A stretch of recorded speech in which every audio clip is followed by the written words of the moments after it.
Anita. Ni muda mrefu na kuona. Je, kwa nini? Ayubu ametambua kweli kuhusu ujauzito. Akachukua maamuzi ya kuweza kunifukuza.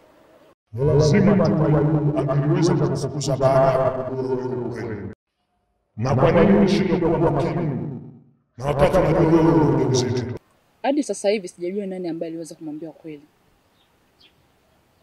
Nilikuwa nikifikiria kuwa ni Melina ndo alimwambia kweli.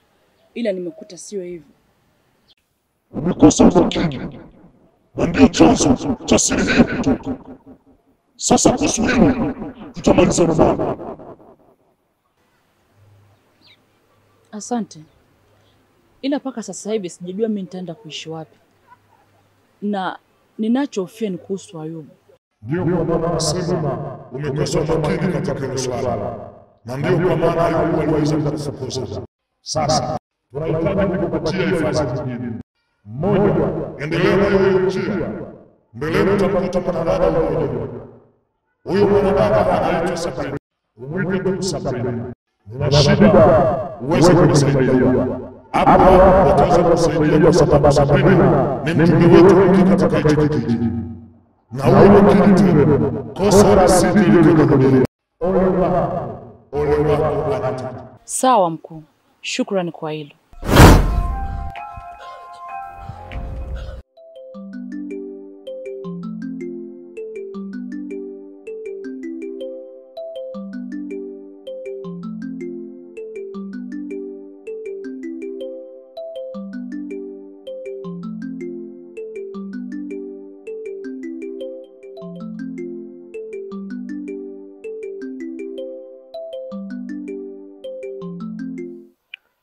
Baruti, niliona ni vema na wewe hili swala nije kulikujulisha. Japokuwa naweza nikashika maamuzi, lakini kuna kitu kimoja ambacho nimejifunza kwamba sio vizuri, kwa sababu Anita alikuwa na ndugu. Sasa hivi mimi siishi tena na Anita.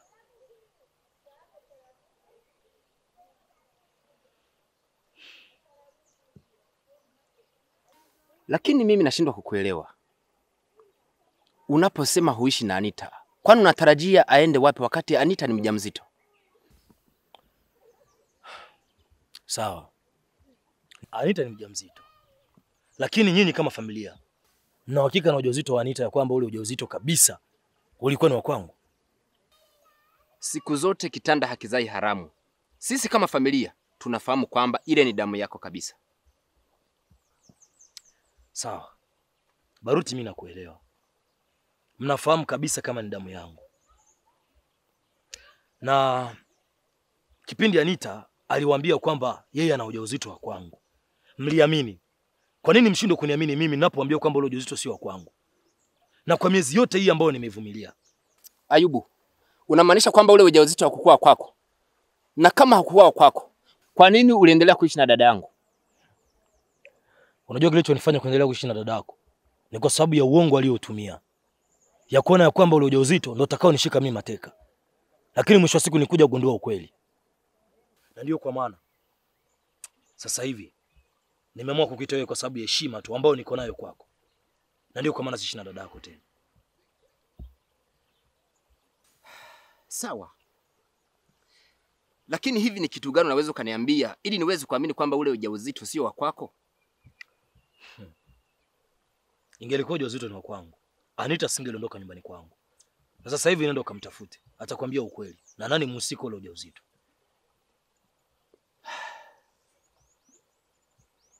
Sawa.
salama.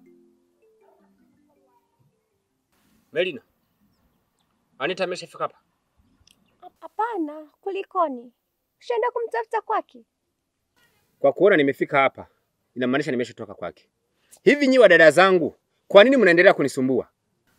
Hamjui kwamba nina matatizo mengine ambayo inabidi ni yawazi. Mnaendelea kunisumbua na kusumbua akili zangu. Hivi wewe ulijua kwamba ule ujauzito wa dadako si wa Ayubu, lakini ukakaa kimya? Kaka Baruti, hizo taarifa umezitoa wapi? Kila kilicho siri kitafichuliwa. Ina maana Danita amefukuzwa? Unajifanya hujui. Wewe unajua mchezo mwanzo mwisho. Na ukibahatika kumuona kabla yangu, umwambie kwamba namtafuta. Na tukikutanana atajua mimi ni nani.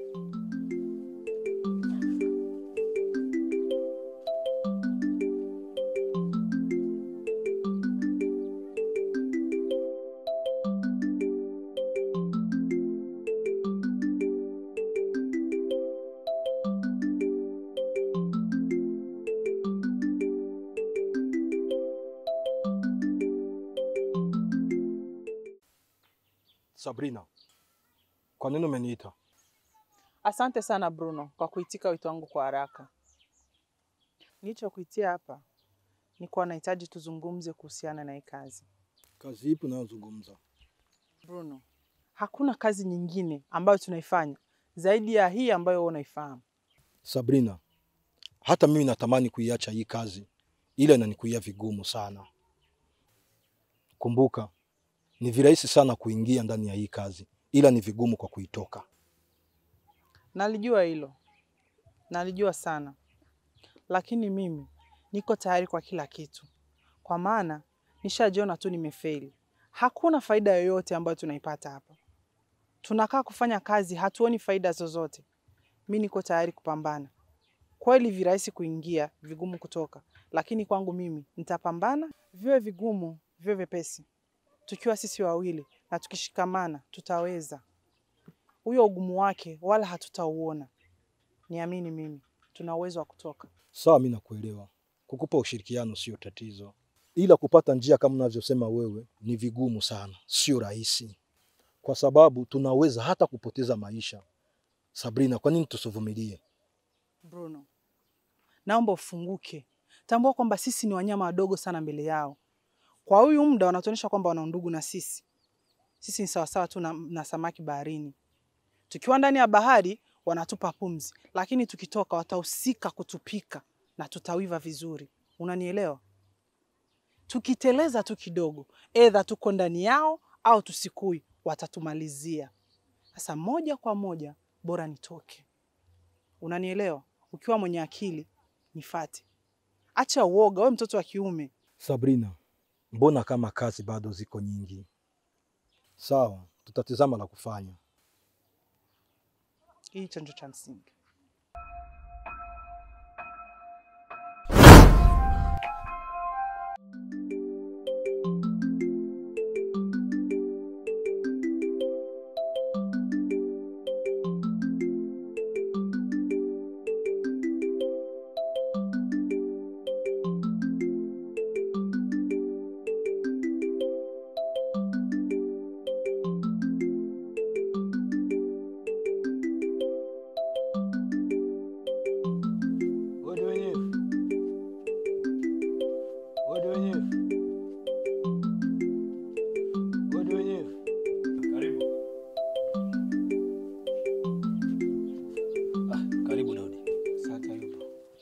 Karibu ndani. Hapana, haina shida, cha tuongelee tu hapa hivi. Ayubu, kwa kweli mimi hapa sijaja kukaa. Ila kuna jambo ambalo umeniambia tukiwa pale shambani muda uliopita, limenipa wasiwasi sana. Iliashiria wazi kwamba kuna jambo ambalo limaanisha kwamba huenda na kuwa na katika matatizo yako. Daudi, unajua nilivyoongea nilimaanisha. Na kama dhamiri zako zimetumika kutokana na yale mambo ambayo nilikuwa nikiongea, inaonyesha wazi kwamba bado akili zako zinatumika. Daudi, hivi Unaambia ukweli. Katika matatizo yangu, wewe sio mhusika mkuu. Ayubu, unajua fika kama mimi ni rafiki yako karibu sana. Na napambana iwezekanavyo ili kuhakikisha na kusaidia katika matatizo yako. Nashangaa leo unanihusisha katika hilo. Hivi nikuulize. Yule mwanamke ambaye unapendana naye, anaitwa nani? Kwa nini unaniuliza hivyo? Jina yake Melina. Unamfahamu vizuri? Yule sio mwanamke. Yule mwanamke hatari sana. Unamaanisha nini? Ninachomaanisha ni kigumu sana kusema unielewe. Lakini siku zote inatakiwa uwe makini sana kwa watu ambao wanaotuzunguka. Kwa sababu uweze ukajua mbaya wako ni upi. Ndio kwa maana muda ule nilikwambia watu ambao wanaotuzunguka ndio wanasababisha kutuletea matatizo katika jamii. Unafikiriaje nikija kutokea na kuja kukuambia kwamba wewe ni mhusika mkubwa katika matatizo yangu? Daudi, nasikitika sana kuona unahusika. Ayubu, kwa nini unaendelea kusisitiza? Na kwa nini maneno yako yamefungamana sana? Niweke wazi basi. Melina ni mpenzi wako. Na nina imani wewe ndio muulize mimi ni nani. Atakwambia mimi ni nani. Na ndipo utajua ya kwamba wewe ni mhusika katika matatizo yangu.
Mbona huku kuna kule umefunga mlango? Daudi, siko sawa. Hata uso wako unaashiria kabisa kwamba hauko sawa. Ila tuachane nayo. Kuna jambo ambalo limenileta hapa. Jambo gani? Kuna habari ambayo nimeipata. Na habari hii inazidi kunichanganya, ndio maana nimeshindwa kuipatia ufumbuzi. Hivi Melina, hivi wewe ni nani? Mimi ni nani? Daudi, unajua unazidi kunichanganya. Unaniambia maneno sio kuwa na maana, yana kichwa na mguu. Eti mimi ni nani? Eti matatizo. Hivi unajua mimi napitia matatizo mangapi? Usiponiambia tajuaje? Na ndio maana niko hapa. Na ndio unaambia sasa. Kwa sababu Ayubu anazidi kuniambia maneno mazito kuhusu wewe. Hata dada yangu anazidi kunivunja masikio kwa kuniambia habari zako wewe. Na kosaje mimi kuchanganyikiwa hapa? Oh, ina maana nilichokisikia ni cha kweli. Kumbe familia yako hainipendi na wewe unatafuta sababu za kuniacha. Daudi, naomba uniache.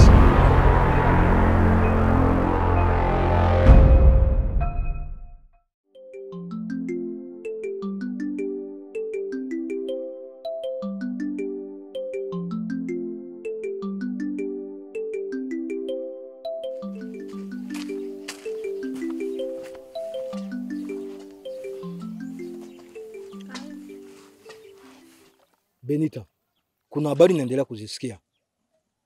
Hivi kumbe ule kaka anaendelea kukufukuzia kimapenzi? Hivi kaka, hizo habari umezitoa wapi? Sio kwamba nazitoa wapi. Unasahau kitendo aliyokutendea. Dadangu, nashindwa kuwa na akili. Kaka, mbona mimi sijakuwa na mpango wa kuridhishana na yule mwanaume? Usinichukulie mimi mtoto. Fununu nazosikia hapa mtaani ni za ukweli kabisa. Kaka. Kaka kitu gani? Nakwambia uwe makini. Nikisikia tena narudishana na ule mwanaume, utanijua mimi ni nani.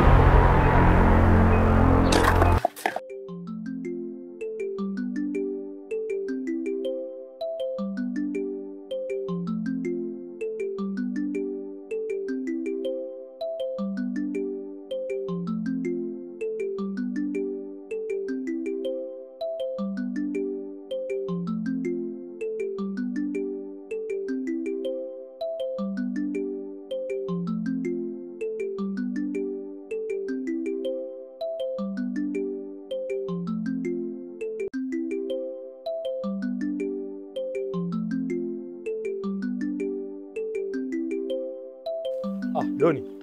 Habari yako? Salamu. Uko fresh? Ndio. Doni. Nilikuwa nakutafuta na nashukuru sana Mungu kwa tumekutana. Najua wewe ni dogo sana wewe mtaa. Na unanifahamu vema. Na unajua tunapokuwa na matatizo, muda mwingine hata nyinyi wadogo zetu huwa mnakuwa watu muhimu sana kwa kutuchanga fikra. Kwa sababu uwezo kumdharau mtu sio mjua. Sasa sijui kama upo tayari kuweza kunisaidia. Sawa kaka, ndakuwa tayari kutokana na msaada ambao unahitaji kutoka kwangu. Nadhani unafahamu fika kwamba mimi na mke. Na mke wangu ni mjamzito. Lakini kabla sijakwambia kitu chochote, naomba uwe na akili za mtu mzima japokuwa miaka yako bado midogo. Uje kutunza siri. Anita, mimi nimemfukuza.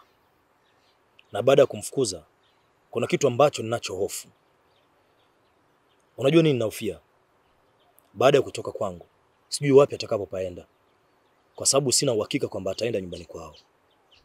Kwa hiyo mdogo wangu, nahitaji uweze kumfuatilia kwa umakini ili tupate kujua Anita mhusika wale ujauzito ni nani. Na baada ya hapo, ukishajua mhusika ni nani, kwanza utambue ni wapi anapokwenda kupaishi. Alafu uje tuonane. Mbona kama ngumu? Isitoshe Anita ni mkeo. Kwa nini unataka kumfanyia hivyo? Na ndio kama nimekuambia kwamba hii kazi ni ngumu. Lakini inatakiwa akili tu. Unajua sio kwamba wewe unaweza kivile. Kwa sababu kuna vijana wengi sana kwenye kijiji, lakini unajua kwa nini nimekuambia wewe? Kwa sababu unatazama akili ya mtu. Kwa hiyo ikiwa utafanya hivyo utakuwa umenisaidia sana. Sawa kaka, nimekuelewa. Kama ulivyoniamini basi nitajitahidi. Asante sana. Asante.